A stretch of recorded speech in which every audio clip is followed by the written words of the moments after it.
నేనేమంటున్నా, కేసీఆర్ గారు నాకు తండ్రి.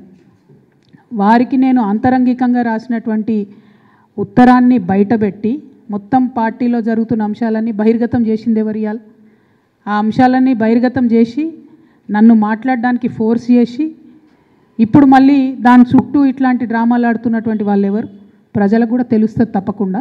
కానీ ఒక మన పార్టీకి సంబంధం లేని, బీఆర్ఎస్ పార్టీకి సంబంధం లేనటువంటి వ్యక్తి చేత మన పార్టీ నాయకులే ఊతమిచ్చి నా మీద వ్యాఖ్యలు చేయించారనడానికి నా దగ్గర వందలాది ఆధారాలు ఉన్నాయి. ఖచ్చితంగా అది టైం వచ్చినప్పుడు బయటపడుతుంది, ప్రజలకు కూడా అర్థమవుతుంది.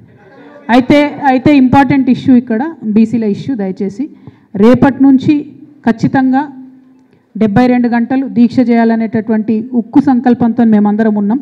ప్రభుత్వాన్ని మళ్ళీ రిక్వెస్ట్ చేస్తూ ఉన్నాం, మీరు మాకు మా బాధను చెప్పుకునే అవకాశం ఇవ్వండి. మీరు కాంగ్రెస్ అంటే బీజేపీ, బీజేపీ అంటే కాంగ్రెస్ అని తూకిత్తా అని చెప్పి బీసీలకు అన్యాయం చేసే ప్రయత్నం దయచేసి చేయకండి.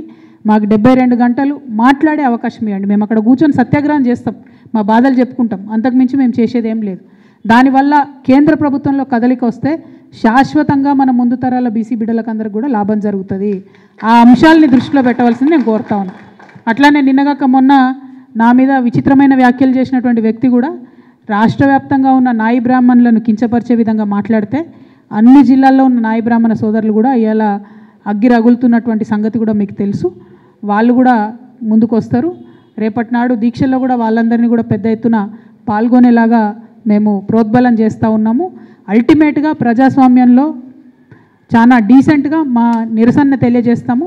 దానికి అవకాశం ఇవ్వాల్సిందిగా మళ్ళొకసారి డీజీపీ గారికి, ప్రభుత్వానికి నేను విజ్ఞప్తి చేస్తాను.